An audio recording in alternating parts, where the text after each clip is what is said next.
A gente tem um estudo de caso que é direcionando pesquisas quantitativas para criar uma marca atrativa para a nova classe média.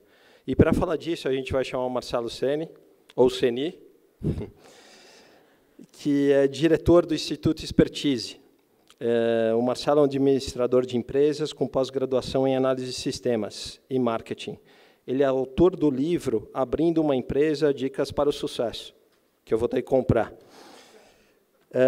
O Marcelo atua há 20 anos no mercado de inteligência competitiva e pesquisa de mercado, tendo realizado mais de 800 projetos em inteligência e pesquisa de mercado.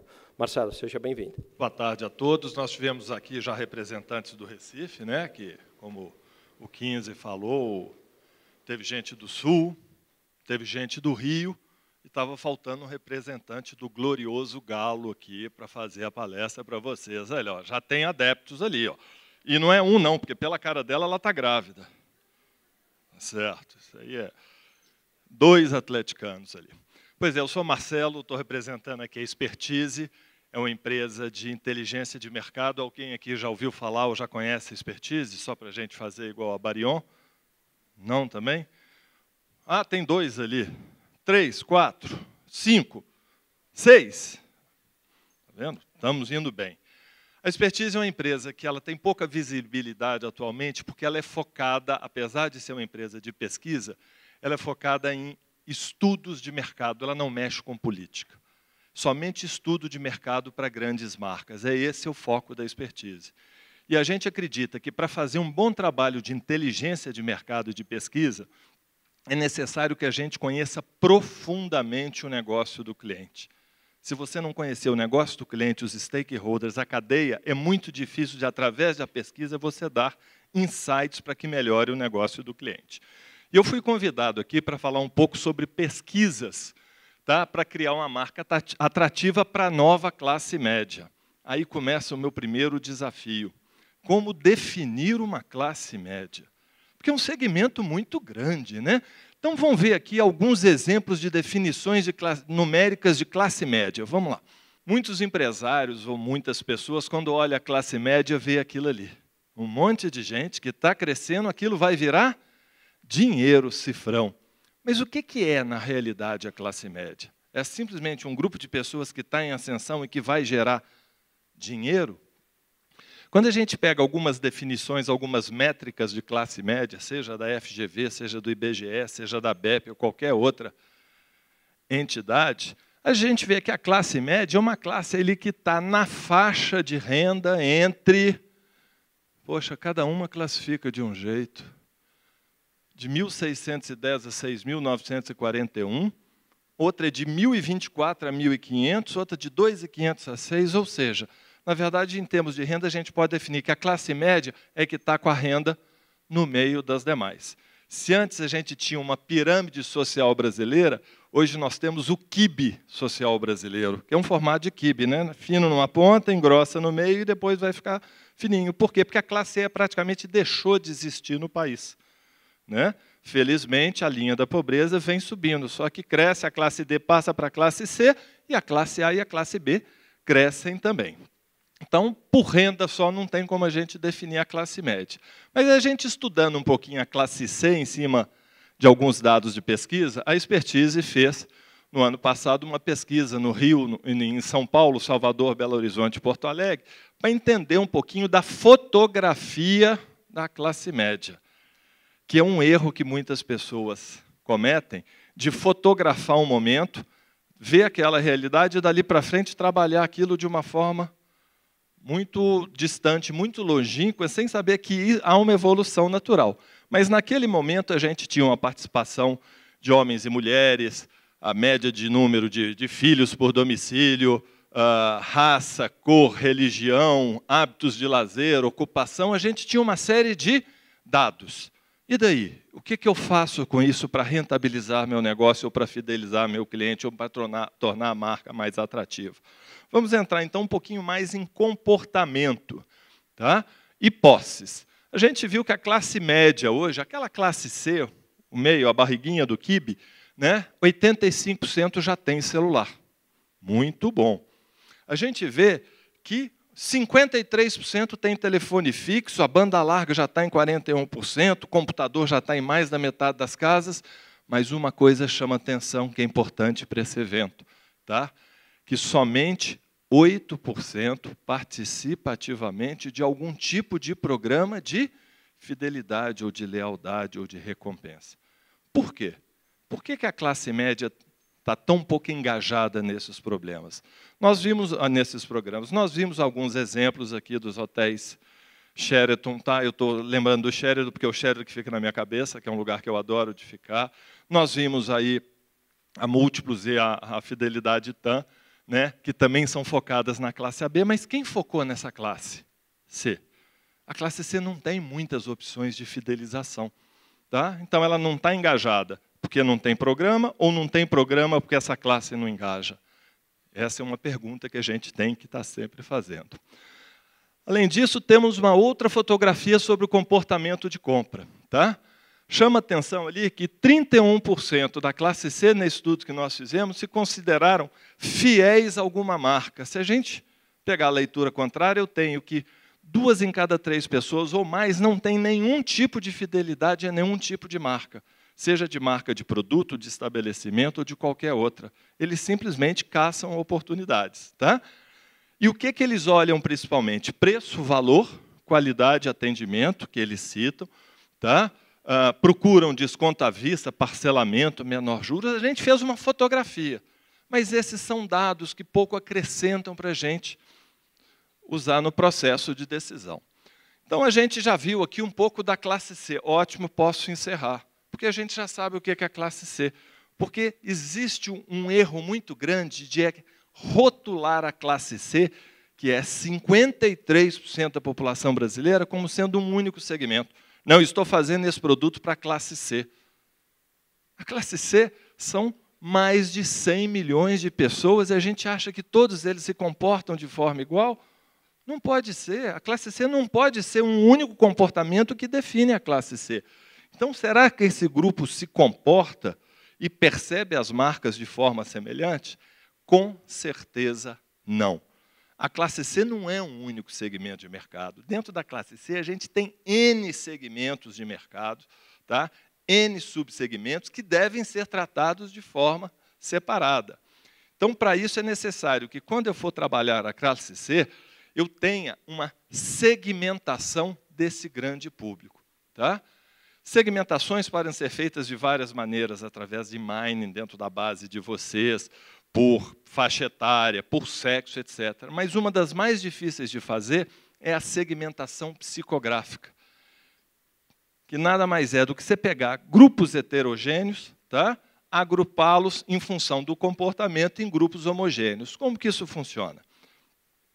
Normalmente, quando eu trato com pessoas, eu tenho 3 pilares para trabalhar. Primeiro são os traços, o comportamento e as experiências dessas pessoas. Que, se eu resumir, eu tenho o que a pessoa é na essência.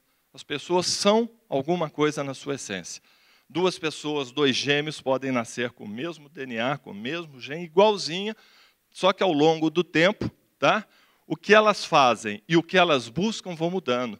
Dizem que as pessoas são frutos do meio, né? Então, é exatamente isso. Eu tenho um DNA, eu tenho um determinado traço, mas o meu comportamento, em função das minhas experiências, vai mudando. Então, eu trouxe aqui para vocês alguns casos, tá?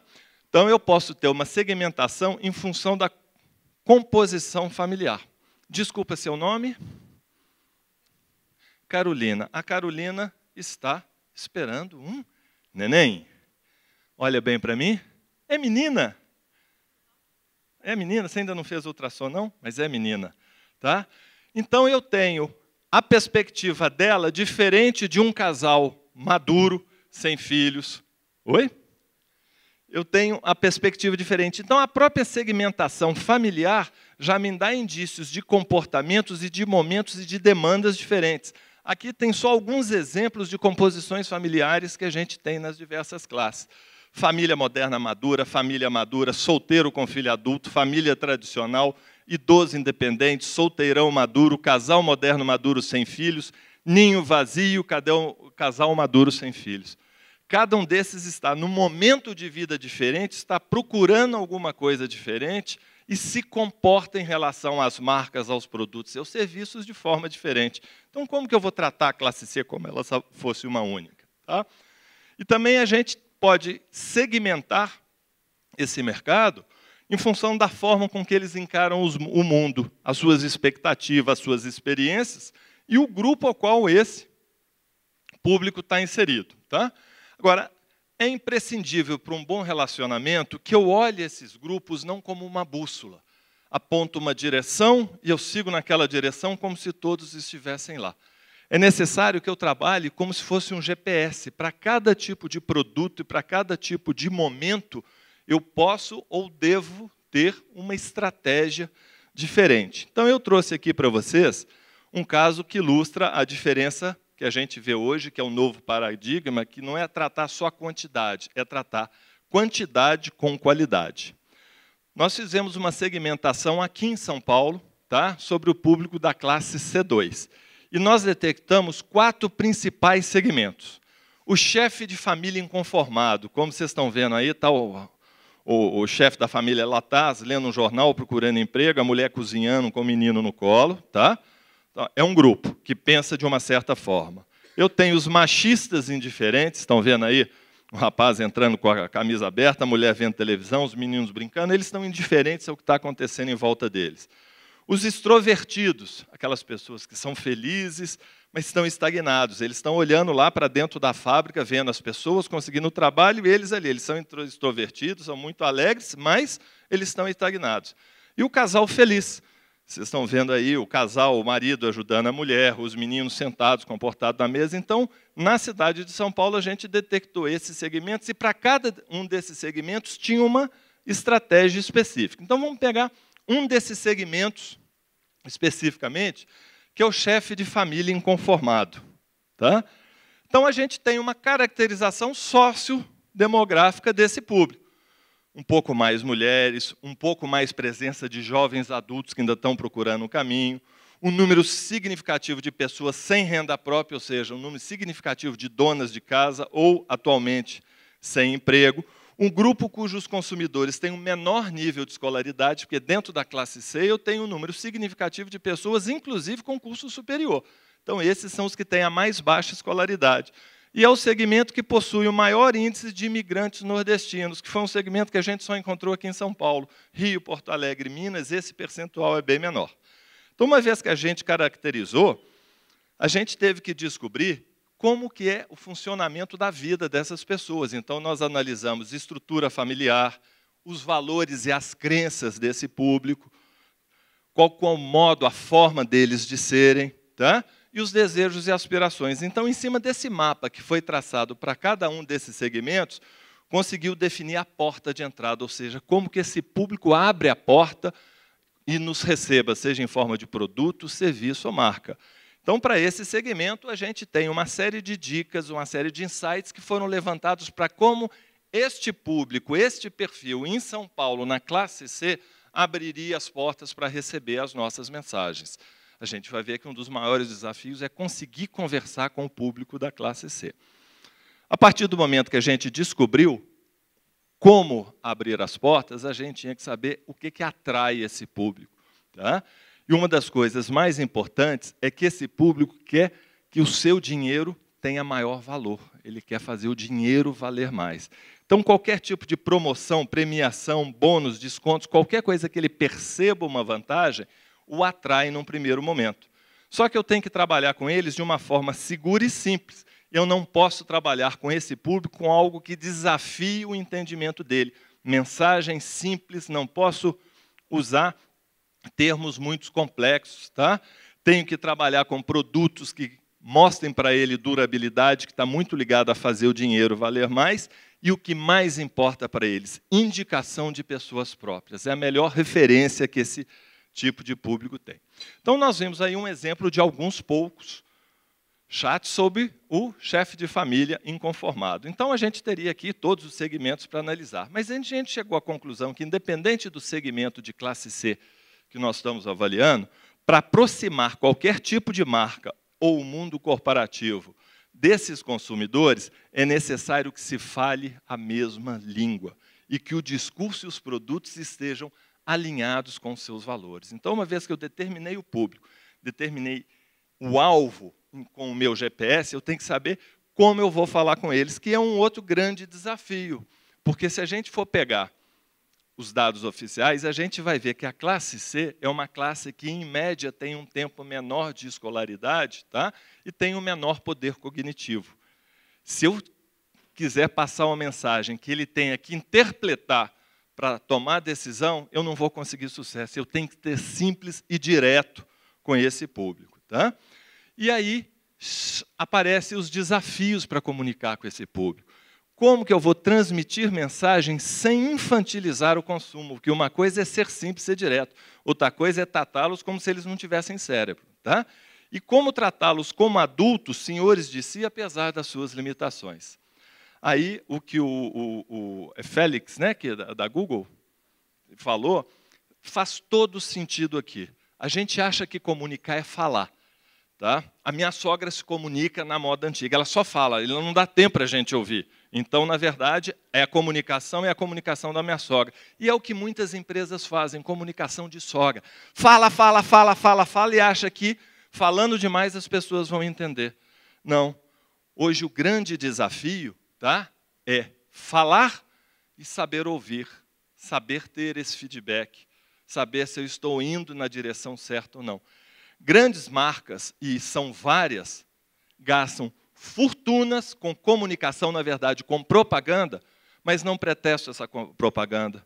Ah, não, eu gastei 50 milhões, 20 milhões num canal de televisão, numa campanha, mas eu não pretestei essa campanha para saber se o que eu estou falando é o que a pessoa está ouvindo. Nós tivemos exemplo disso aqui hoje, de pessoas que fizeram campanhas, tá? E que depois deram problema, e aí veio aquela história do YouTube que o Félix falou. Por quê? Eu não pretestei, eu não submeti a isso ao meu público para ver se a linguagem que eu estou falando vai atingi-los ou não. Todos querem falar, mas muito pouca gente quer ouvir. Então, a pesquisa hoje ela está muito em cima disso.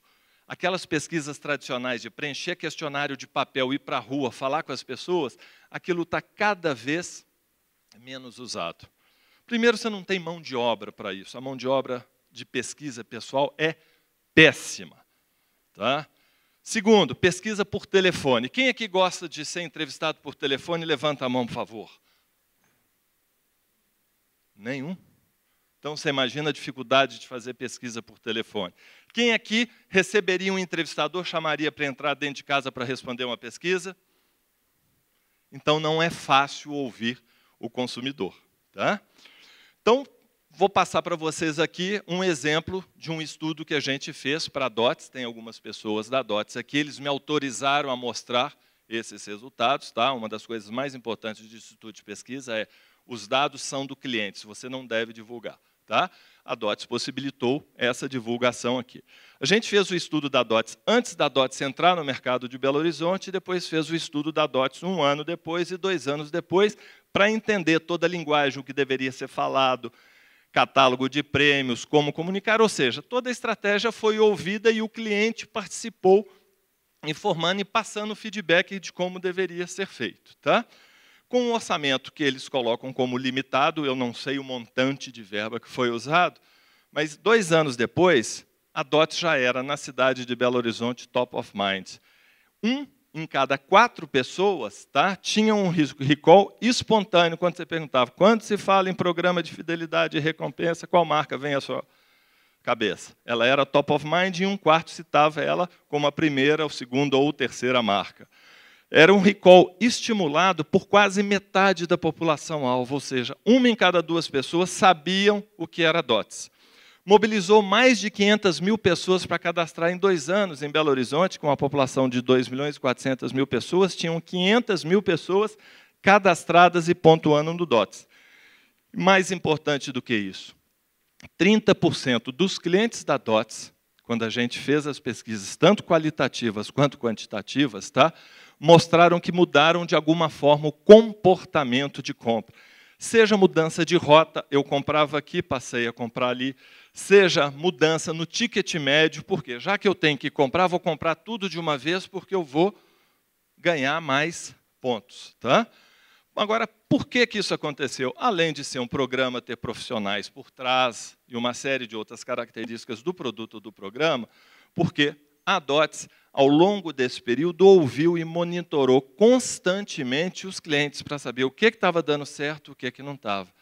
Hoje, a DOTS tem uma pesquisa praticamente anual, é feita diariamente de satisfação com os trocadores com o público para saber o que está dando certo, o que está dando errado, e intervém à medida que recebe esse feedback. Então, a DOTS ouve constantemente o mercado, otimiza o programa, ou seja, recebe o feedback e age em cima dele. E comunica de forma eficiente, porque ela testa o que ela vai comunicar junto aos seus clientes. Tá? Mas como que eu vou buscar informações sobre o mercado-alvo, seu comportamento, os valores, os interesses, relacionamento? Ou seja, como eu vou buscar essas informações se ninguém quer responder uma pesquisa por telefone? Se ninguém recebe alguém em casa para falar? É muito complicado. Tá? Só que tem uma novidade para o mercado de pesquisa. Tá? Essa matéria de exame mostra que a classe C caiu na rede. Hoje nós somos 85 milhões de pessoas no Brasil, tá? Já conectadas na rede de alguma forma. Tá? E principalmente a classe C, gente, anda de metrô, anda de ônibus, fica esperando atendimento médico. Tá? E, nesse momento, ela tem tempo disponível para responder às diversas pesquisas via internet. Isso já é uma tendência no mundo. No Canadá, 42% de todo o levantamento de dados de pesquisa é feita por internet.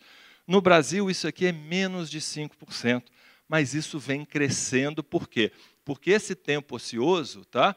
As pessoas hoje com tablets, com iPhones ou com Androids ou qualquer um outro desses instrumentos, eles têm tempo para, enquanto eles estão esperados, eles vão recebendo, é no tempo deles.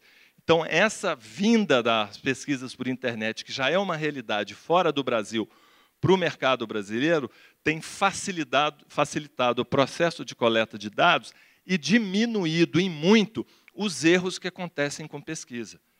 Porque a pesquisa, quando ela tem o ser humano fazendo a entrevista, ela pode influenciar nas respostas. O que na internet não acontece, você não tem tanto esses erros não amostrais. Tá? E hoje já existem diversas opções de plataforma de coletas de dados online. Eu coloquei algumas aí para vocês. Tá? Tem o Toluma, a NetQuest, a ConectaI, que é do Ibope. Tá? E a Expertise, acompanhando essa inovação, tem também a plataforma dela, que é essa que chama RIPAP, onde ela premia as pessoas que respondem com prêmios que elas escolhem, que pode ser DOTS, que pode ser crédito no celular, porque o crédito no celular hoje, para a classe C, é como se fosse a passagem aérea para a classe AB. A classe C não dispõe de tantos recursos para almejar grandes prêmios, e muitas vezes eles preferem microbenefícios e que sejam diretos. Tá? Então, já existem plataformas de pesquisas quantitativas online. Existem também uma coisa que é uma novidade, eu acho que pouco de vocês conhecem, mas já tem algumas empresas no Brasil fazendo, tá? Que são as plataformas de FinCommunities. Tá? Ou seja, um exemplo aqui, estou dando exemplo da DOTS também, autorizado pela DOTS, tem uma série de outras marcas que fazem isso com a Expertise. Tá? Recruta-se, convida-se uma série de pessoas, perfil do meu público, cria-se uma comunidade dessas pessoas, como se fosse um Facebook específico para essas pessoas, e você acompanha essas pessoas, dando tarefas, dando feedback, faz perguntas, elas respondem, interagem entre si numa comunidade fechada, só que você faz isso ao longo de um ano inteiro. Porque a pesquisa tradicional, você faz a pesquisa, as pessoas te dão feedback, e dali para frente, e agora, o que eu faço? No caso dessas comunidades, não. São em torno de 40, 50 pessoas, tem um canal de televisão que a gente trabalha, que são 200 pessoas, tá? Que assistem o programa, dão feedback, e as pessoas comentam entre elas o que está vendo, o que eu gostei, o que eu não gostei, o que deveria ser, o que não deveria. Periodicamente existem encontros presenciais dessas pessoas, tá? para discutir os principais assuntos. Não com as 50, que uma reunião de 50 pessoas falando não tem jeito. Mas você faz reuniões focadas com algumas dessas pessoas em função dos comentários que elas fizeram, mas é uma rede viva que vai substituindo o conselheiro à medida que vai acontecendo. Ou seja, você vai mantendo, tá, uma comunidade ativa ajudando a melhorar os seus produtos. A Google falou que faz isso com os técnicos que ajudam a desenvolver lá os sistemas dela, que ela manda para os programadores, para o pessoal de TI. Tá? Algumas marcas, uma delas é a DOTS, que já faz isso com a gente, fora uma série de outras que a gente faz, elas também mantêm viva essa comunidade, e antes delas definirem um catálogo, fazer uma promoção, fazer qualquer tipo de mudança, elas estão ouvindo esses conselheiros e eles estão dando esse feedback. Tá? Ou seja, para terminar, é sempre necessário você inovar nessa área de pesquisa. Tá? É importante você diferenciar e acompanhar essas tendências. Se a pessoa não responde mais por telefone, se ela não quer te receber em casa, eu tenho que criar uma forma de ouvir essa pessoa e de estar sempre reciclando. Vou citar aqui a frase do meu falecido pai, que é uma das pessoas que eu mais admiro, me falou há 30 anos atrás. Não espere resultados diferentes fazendo sempre a mesma coisa. Eu tenho que estar sempre correndo atrás para chegar na frente. Ok? Obrigado, gente. Eu até lembrei também, recentemente, fiz uma palestra no C4 sobre programas de fidelidade para a classe C. E daí tinha um caso que é muito interessante lembrar, que era do programa do Walmart, que era o Bônus Clube, que depois acabou sendo terminado por uma estratégia da Walmart, mas fazia esse papel muito bem, chegou até 4,6 milhões de pessoas, e daí isso é super relevante, numa época que a própria OTAN Fidelidade tinha 6 milhões de pessoas. Outra coisa muito interessante é o Bônus Clube também, que o Bradesco faz. Tem uma estratégia de comunicação muito direcionada para a classe C. Né? E uma outra coisa que a gente descobriu é que, numa pesquisa do Data Popular, na verdade, a gente acho que erra a mão nos programas de fidelidade para a classe C. Eles são craques, a Data Popular é craque na classe C. Isso. É porque a gente tem que entender que na classe C quem manda é o sexo superior, são as mulheres, e as comunicações têm que ser direcionadas para elas. O Maurício é uma exceção, porque ele falou que na classe C quem manda é as mulheres. O pessoal de classe AB aqui, quem manda em casa dos homens, levanta a mão. Não conheço. Eu acho que é a classe ABC que manda as mulheres, tá? Isso já mudou. Eu queria te perguntar uma coisa que a gente falou bastante, né, do valor da pesquisa dentro do contexto do negócio. E quem trabalha com fidelização, né, entende isso daí, acho que de uma forma muito significativo. E agora, você também falou da mudança do perfil da pesquisa. Então, o que eu queria te perguntar a gente tem assistido em outros países, você citou o Canadá, né, e esses fóruns que eles criam um painel que ele quase que cria aqui membros de um painel, e que a pesquisa ela é feita online, 24 horas, e tem uma troca contínua, como se fosse um grande blog. Se puder comentar um pouquinho na sua visão disso daí, como se aplica na cultura brasileira, da perspectiva de pesquisa mesmo, acho que seria muito bacana. Perfeito. Isso tem tudo a ver com o programa de fidelização, ou de fidelidade, ou de retenção, que todos vocês aqui estão focados, né? O brasileiro gosta de levar vantagem. Não só de levar vantagem, mas é mais ou menos o seguinte: de nada adianta eu estar sozinho com a Luísa Brunet, vou falar alguém do meu tempo, né? Com a Luísa Brunet numa praia deserta, se eu não puder ter alguma coisa com ela e não contar para o outro, aí fica sem graça. O gostoso é exatamente contar para os outros, estou com a Luísa Brunet, né? O brasileiro tem muito disso. Então, a tangibilização de qualquer benefício em programa de fidelidade é quando ele recebe o benefício e conta para os amigos todos. Pô, estou indo lá assistir o US Open com a passagem que eu ganhei da TAM Fidelidade. Não paguei nada, estou indo de primeira classe. Porra, ele se mostrou superior. Ou eu consegui alguma coisa consegui uma churrasqueira trocando por dots que eu consegui sem gastar nada mais. Tá? Só que, para entender todo esse processo e todos esses comportamentos, tá, é necessário que eu saia da fotografia, que é simplesmente ouvir as pessoas e depois ficar um ano. Tem muita empresa que faz pesquisa anualmente. Só que nesse ano muda muita coisa. Então, nos Estados Unidos, e que é o conceito dessa Think Community ou das pesquisas via internet do RIPAP, é exatamente lança um desafio, ouve, interage, conversa, pergunta por quê, ouve opinião de terceiros, ou seja, isso é dinâmico, isso não para. Tá? Então, aí eu deixo de ter uma fotografia e passo a ter um filme. E é através do filme que eu consigo tirar as melhores insights, as melhores ideias. Muito obrigado, Marcelo. De nada, 15.